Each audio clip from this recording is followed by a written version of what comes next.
আসসালামু আলাইকুম প্রিয় বন্ধুরা, কেমন আছেন? আশা করি অনেক ভালো। চলে আসলাম একটি ভীষণ মজার রেসিপি নিয়ে।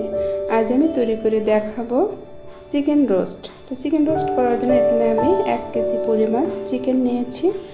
প্রথমে যা করতে হবে, আমি এখানে পরিমাণ মতো লবণ দিয়ে চিকেনগুলোকে আধা ঘন্টার জন্য মাখিয়ে রাখবো।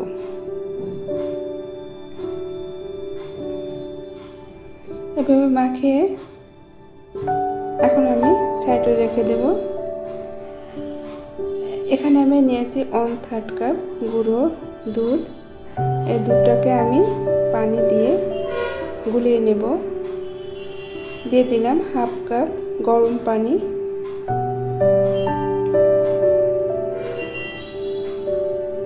দুধটা তৈরি করে আমি সাইড করে রেখে দেব।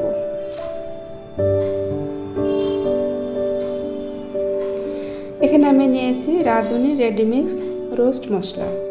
তো এই মশলার প্যাকেটটি যদি থাকে তবে রোস্ট তৈরি করার জন্য কিন্তু কোনো সমস্যা বা ঝামেলায় পড়তে হবে না। এখানে আমি মশলার গুঁড়োটা দিয়ে দিলাম।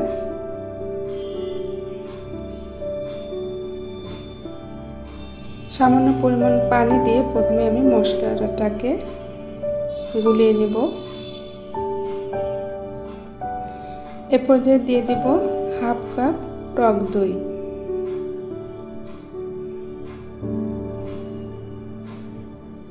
দইটা দিয়ে আমি একটা চামচের সাহায্যে ভালোভাবে নেড়েচেড়ে সাইড করে রেখে দিলাম। এখানে আমি একটা প্যান বসিয়ে দিয়েছি চুলায়। দিয়ে দিলাম পর্যাপ্ত সয়াবিন তেল, আর আমি দিয়ে দিলাম 2 টেবিল চামচ ঘি। এই তেল এবং ঘিটা দিয়ে আমি পুরো রান্না শেষ করব। এখানে আমি 1 কাপ পেঁয়াজ কুচি দিয়ে দিলাম। এই পেঁয়াজটাকে আমি বেরেস্তা করে নিব।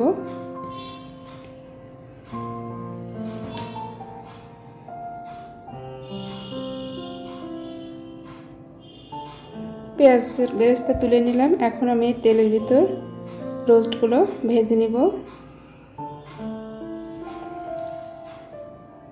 রোস্টগুলোকে আমি 3 থেকে 4 মিনিটের মতো ভাজবো। উল্টিয়ে দিলাম।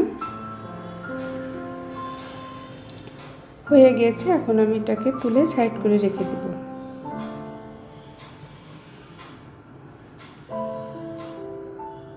এখন আমি তেলের ভিতরে কিছু মশলা দেব।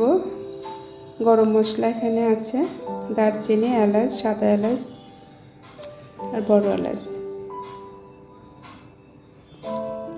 এর ভিতরে দিয়ে দেব 1/2 কাপ পেঁয়াজ কুচি। এভাবে নেড়েচেড়ে হালকা ব্রাউন কালার করে নিতে হবে। এরপর যে দিয়ে দিলাম 1 টেবিল চামচ আদা রসুন বাটা।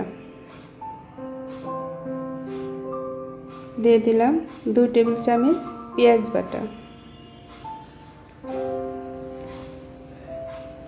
এখন আমি সেই রাঁধুনি রেডিমিক্স রোস্ট মশলা আর টক দই দিয়ে যে পেস্ট করে রেখেছিলাম সেটা দিয়ে দিলাম। আর দিয়ে দিলাম 1 চা চামচ শুকনো মরিচের গুঁড়া আর সামান্য পানি। এখন আমি মশলাটাকে ভালোভাবে কষিয়ে নেব। দিয়ে দিলাম স্বাদ মতো লবণ।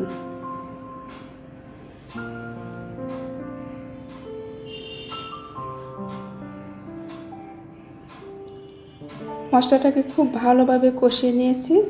এখন আমি চিকেনগুলো দিয়ে দিলাম। দিয়ে নেড়েচেড়ে কিছুক্ষণ কষাতে হবে। সামান্য পরিমাণ পানি দিয়ে দিলাম।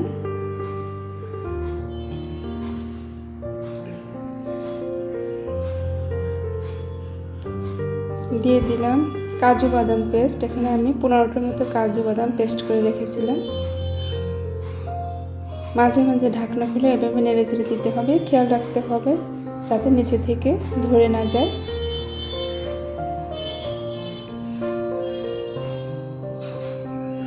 এ পর্যায়ে আমি দিয়ে দেব দুধ। যে দুধটা আমি প্রথমে তৈরি করে নিয়েছিলাম। দিয়ে দিলাম কাঁচা মরিচ,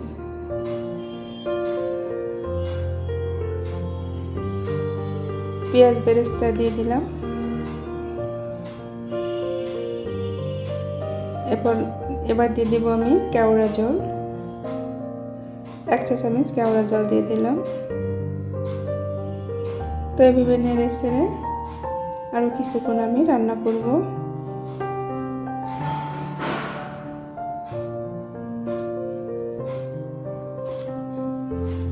এখন আমি রান্না প্রায় শেষে দেখে এখন আমি ঢাকনা দিয়ে ঢেকে 5 মিনিটের জন্য দমে রেখে দিব। তো এই পর্যায়ে কিন্তু আমার রান্নাটা কমপ্লিট হয়ে গেছে। এখন আমি এটাকে পরিবেশন করব।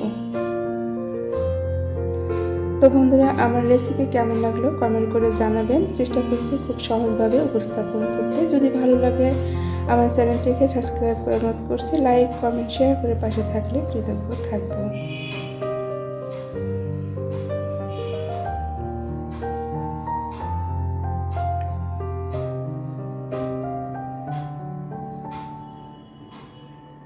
কিছু পেঁয়াজ বেরেস্তা আমি উপর দিয়ে এভাবে দিয়ে দিলাম। তো বন্ধুরা, আমি আজকের মতো এখানে বিদায় নিচ্ছি। আপনাদের জন্য অনেক অনেক দোয়া আর ভালোবাসা রইল। আমার জন্য দোয়া করবেন। আল্লাহ হাফেজ।